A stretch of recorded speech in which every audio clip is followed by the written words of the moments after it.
everyone! Today we're going to be looking at 10 former national flags that we think are poorly designed and are happy to see the back of.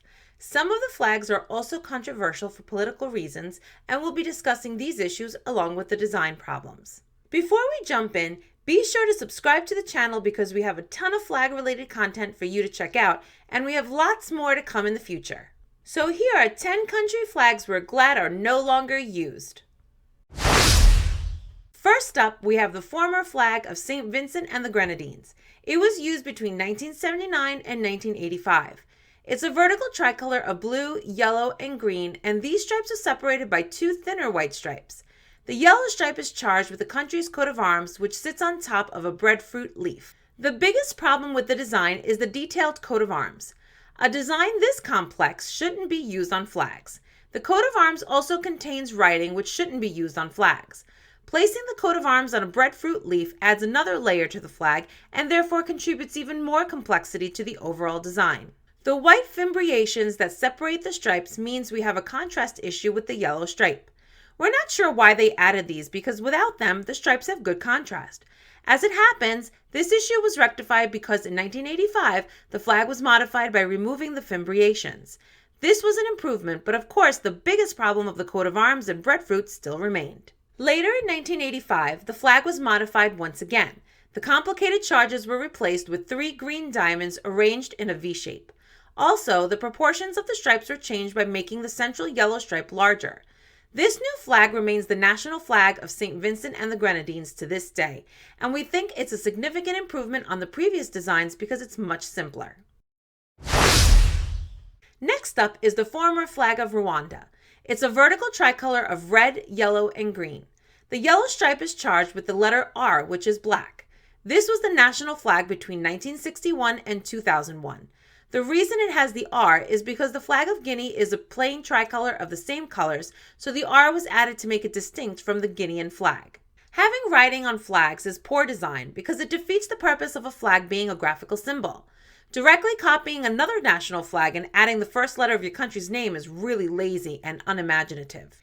Thankfully, this is no longer the national flag, but the reason it was changed had nothing to do with the bad design. In 1994, a brutal genocide took place in Rwanda. It's estimated that over 500,000 people were killed. While the flag had been around for decades before this, it became associated with the genocide. The red color of the flag in particular began to be symbolized with the massive bloodshed of the genocide. 7 years after the genocide took place, Rwanda had a new flag. From a design perspective, this is a huge improvement with the absence of any lettering. It was also an improvement from a symbolism perspective.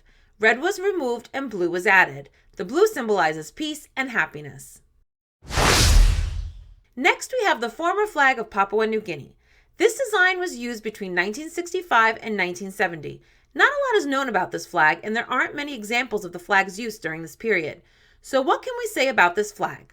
Well, the terms Microsoft Paint and 8-year-old come to mind. The flag is an attempt to depict a bird of paradise on a green field. This is a terrible flag, and there's no other way we can put it. The 60s were a time of great exploration and experimentation, and seemingly Papua New Guinea got in on the act with this bizarre design. But 1970 saw the beginning of a new decade, and a bit more grounded common sense took hold. In that year, this design was proposed to represent Papua New Guinea. As we can see on the fly side, the bird of paradise design was kept, but was more stylized and consisted solely of an outline. The overall design wasn't popular, and a year later a new flag was proposed. This design changed the colors and the tricolor design was replaced with a diagonal bicolor. The bird of paradise remained once more, and this design was accepted by the people and remains the flag today. And because of the bird of paradise on today's flag, the legacy of this remarkable piece of work lives on. While the current flag is a massive improvement on the original, we think the bird's design is still too complex and is quite difficult to draw accurately from memory. We think a simpler and more abstract design would have worked better, but on the plus side, it contributes a great deal to Papua New Guinea's really unique design. Next up is the former flag of the Republic of the Congo. While Papua New Guinea's flag adventures took a good turn in 1970, the opposite was the case in Congo. This flag was adopted in 1970 and was used as the national flag until 1991. Most of you will probably recognize the obvious socialist and communist elements. Congo was a Marxist-Leninist country during the period of the flag's use. It borrows heavily from the former flag of the Soviet Union. The result is a dominant red field with various charges in the canton, including a yellow star as well as a hammer and hoe design, which is a variation of the hammer and sickle on the Soviet flag. Also included is a green wreath. This is a bad design. The red field is way too dominant and the charges are difficult to distinguish because they are crammed into the canton. And even if they were made larger, they're too complicated in their design with the exception of the star. When the Soviet Union collapsed in the early 90s, the regime in Congo was forced to undergo a transition which included changing the official name of the country, as well as changing the national anthem and flag. The chosen flag was this one, and this flag was actually the one used before 1970. It was first adopted in 1959 when the country gained independence from France. Returning to the old flag marked a huge improvement from the Soviet-inspired design used in the 70s and 80s. While many African countries use green, yellow, and red, this flag is quite distinctive with its diagonal design. Next, we have the former flag of Brazil, which was used between 1870 and 1899. This was the third of three very similar flags, the first of which was first adopted in 1822. The flag consists of a green field with a yellow rhombus, or diamond shape, which extends to the flag's edges. The diamond is charged with what was then the imperial coat of arms of Brazil. And this coat of arms is very detailed with many elements and therefore makes this a very complicated flag design. The only positive thing we can say about the coat of arms is that it was made pretty much as large as possible, and when viewing the flag close up, we can see the elements quite clearly. But ignoring the coat of arms, we have a really great basic design with the yellow rhombus and green field. And of course, this design can be seen today on the current national flag. First adopted in 1889, this design has undergone some minor modifications with the addition of new stars over the years. The current version has been in use since 1992. The reason the flag design changed in 1889 is because Brazil changed its governance from a monarchy to a republic. It's worth noting that the rhombus is not as large as it was on the original flags of the 19th century, but the basic idea very much remained. Unfortunately, so too did the idea of using complicated charges. While nowhere near as complex as the imperial coat of arms, the current flag is not easy to draw accurately. It uses various star constellations which are hard to replicate in their layout. The flag also has writing which curves across the blue disc on top of a white banner. Next, we have the former flag of South Africa. This flag was used between 1928 and 1994. It consists of a horizontal tricolor of orange, white, and blue. The white stripe is charged with three smaller flags. These flags are the flags of the UK, also referred to as the Union Jack, the flag of the Orange Free State, and the flag of the South African Republic, also known as the Transvaal.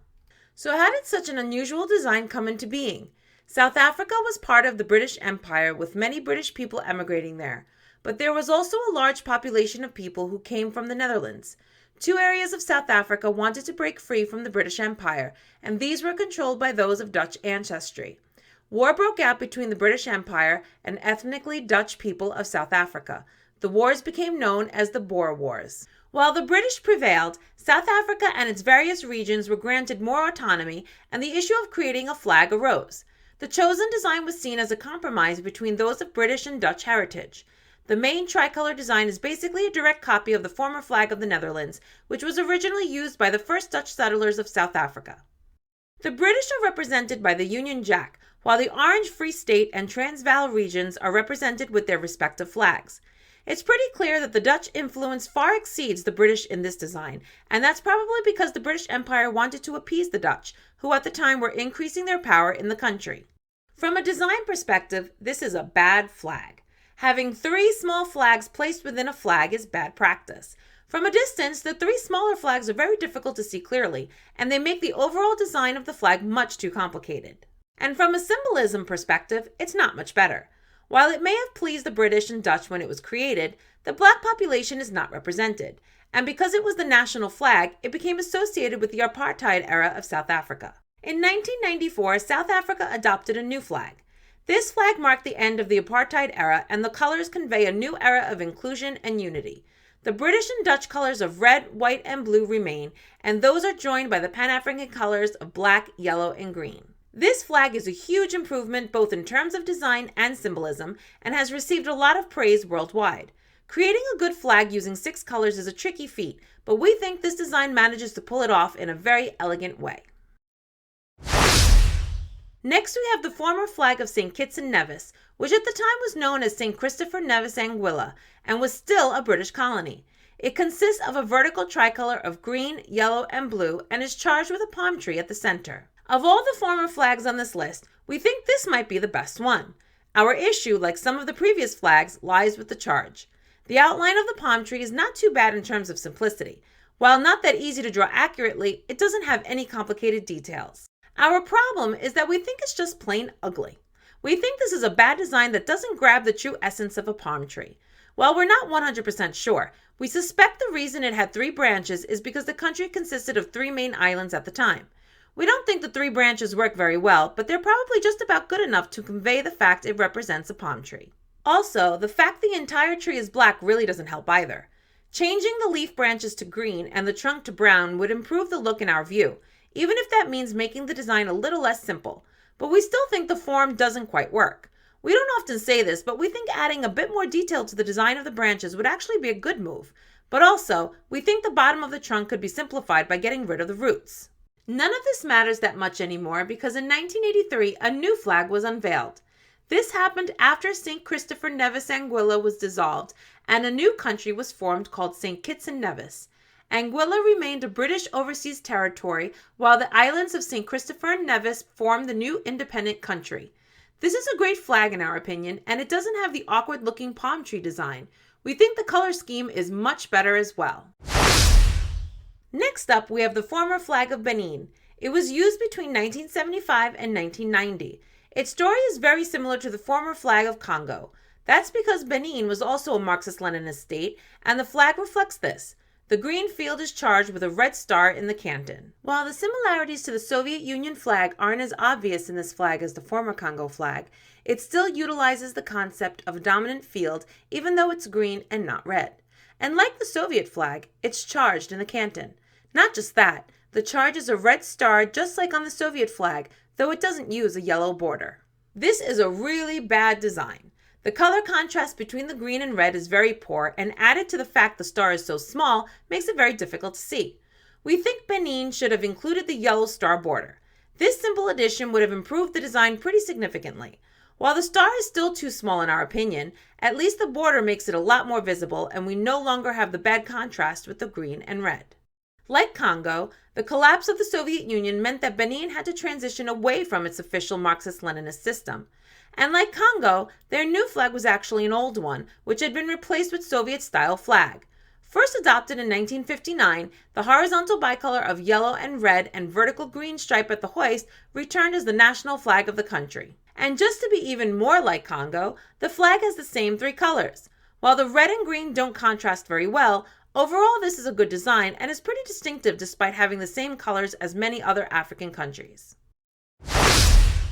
Next on the list is the former flag of Afghanistan.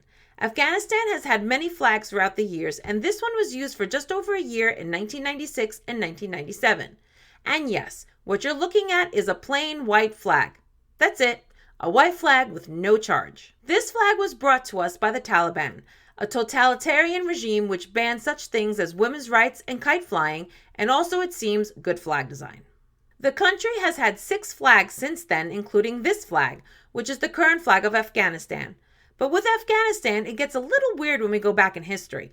While the Taliban brought us this plain white design in the 1990s, 100 years earlier we had a flag that was equally as bad. This was the flag of Afghanistan from 1880 to 1901.